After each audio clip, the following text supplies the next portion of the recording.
Kershaw in the other bracket, but does not matter right now. Yeah, that is. That's not me. Yeah, oh my God. All right, but let's get into this next match here. Winners quarters, Seagull Joe versus Dexter. So we were talking about unfamiliar matches before. This one's very familiar. Yeah, and I mean, even today, they've already played in doubles. Seagull Joe and ZD took it over Dexter and Dark. But just so solid there by Seagull Joe. I say this every time. Before the pandemic, Joe wasn't going, oh, it's Tuesday again. It hasn't been Tuesday in such a long time. I genuinely missed. Well, one, I missed watching Dexter play, but two, I missed watching Dexter SD a little bit. Sorry, Dexter, love you, buddy. But, yeah.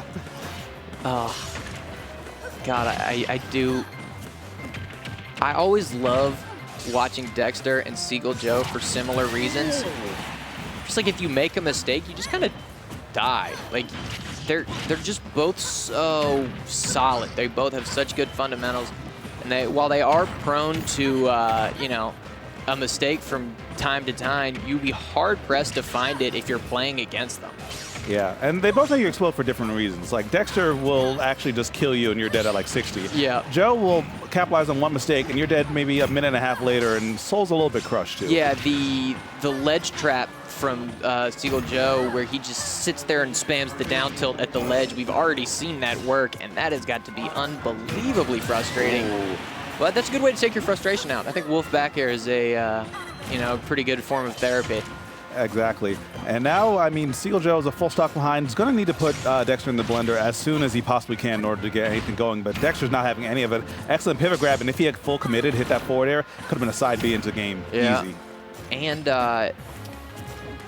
Dexter definitely does like having the lead here, can play more defensively and just kind of like close out space without letting Seagull Joe, you know, do the same. Seagull Joe does kind of have a pretty campy game, much to the chagrin of the good people of Xanadu, but especially the low-tier players of Xanadu, but, you know. I was about to say, he only camps you if he knows he can get away with it. Yeah, exactly. Against Dexter, there probably won't be too much camping unless Dexter camps first. And Dexter has no reason to, because he's just absolutely dissecting Seagull right now. Yeah. Oh, parry punish with a jab, that's not going to be enough to cut it, as a down throw is going to put in an awful position, and now you're in about as bad position as you can be down a game against Dexter. Yeah, I cannot say that that was an ideal first game for Seagull Joe. Just like nothing really going after that first stock. Yeah, nothing really happened. Like, the positioning was always there, but like not able to get too much off of it. And every time Dexter got a hit, it was felt by like everyone in the venue, because Dexter's strings and capitalization on positioning is huge. It's just, it feels not fair when you're playing against him. It just like, and you think, oh, I'll do this. And just like your opportunity where you can make a decision, where you can make a move, just gets smaller and smaller as he kind of like traps you there at the edge. Just what happened there. Yep.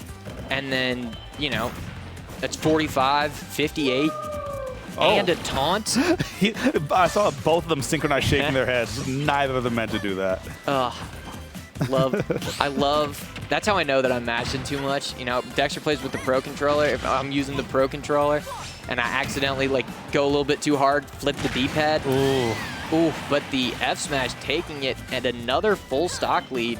Seagull Joe just has not even been able to play at a neutral, you know, at a neutral stock count pretty much this whole set. And that's partially because Dexter has him scared to be like within one character length. That was the first time I saw him like run up and grab in a very long time. And he had like 2 opportunities before that as well. Seagull's just not really capitalizing on anything. But now, I think that was a wake-up call. Sometimes you get by so hard, it's like, wait, why am I not doing the things I did to get here in the first place? Exactly. Excuse me. But, and you'd think that, you know, Palutena has all of those like big hitboxes, hitboxes that last for a long time, hitboxes that are invincible. Dexter's not afraid of them at all. Yeah. Seagull Joe's the one that's kind of playing afraid to, and, you know, afraid to engage, and Dexter's definitely, you know, playing that to his advantage. Yeah. So I've been commentating Seagull Joe for a very long time and watching Seagull Joe play for like over like 10, 11 years at this point. It's ridiculous. And something that tends to be his undoing is that when he's behind, he doesn't really take risks to get back in there. Like, that was one of those times we saw earlier, he had an edge guard set up ready when he chose to auto reticle instead. So now, I mean, It's still Tuesday, luckily. Yeah, no, absolutely. The straight up, up these. I mean, that was certainly a decision that was made. But not by Dexter, but by some powers that be. That is the. I mean, I'm sure Dexter's controller made that decision, but you know, we got to move on. But yeah, that's the thing is like, Seagull doesn't normally like even if he is behind. He understands that he's good enough that he doesn't have to do anything all that crazy to get back into it because his neutral is so solid. But when you're playing against somebody like Dexter, who's just not going to give you all those opportunities to kind of like nickel and dime him back to even, that can definitely be a problem. Yeah. So how's Dexter going to have the ledge? Another. Oh, that was a pretty big overextension because now you're on the ledge. Yeah. I actually like the high recovery that time because, you know, tech away, you're not going to eat too much from Wolf in that situation unless he was already in the air or looking towards you. So despite that, though, I mean, all the steps just kind of led us back to the right side of the stage. And Seagull Joe might as well, you know, just, I don't know, get a mortgage. Just hang out. Like, he's been there for so long. Just vibing. Yeah. I don't know, start up a timeshare. Maybe get Diddy over on the right side of the ledge at the straight. Like, he's just been hanging out there for such a long time. And I don't think it's going to be much better on the left side of the stage. Going to get two-frame with the and that's going to be it. And yeah, that's going to be it. Dexter taking it 2-0, making it look like light work. Yeah. And good job by both players, but I mean, Dexter just looked better that whole, I mean, that felt dominant. And which is not really something that you can normally say against somebody that's playing against Seagull Joe. Yeah. Yep. And that's one of the reasons why Dexter's going to be punching the ticket into the winners semis to go up against, I believe, Pink Fresh. I think that was probably the same side. Got to double check the bracket in just a moment. But I think that was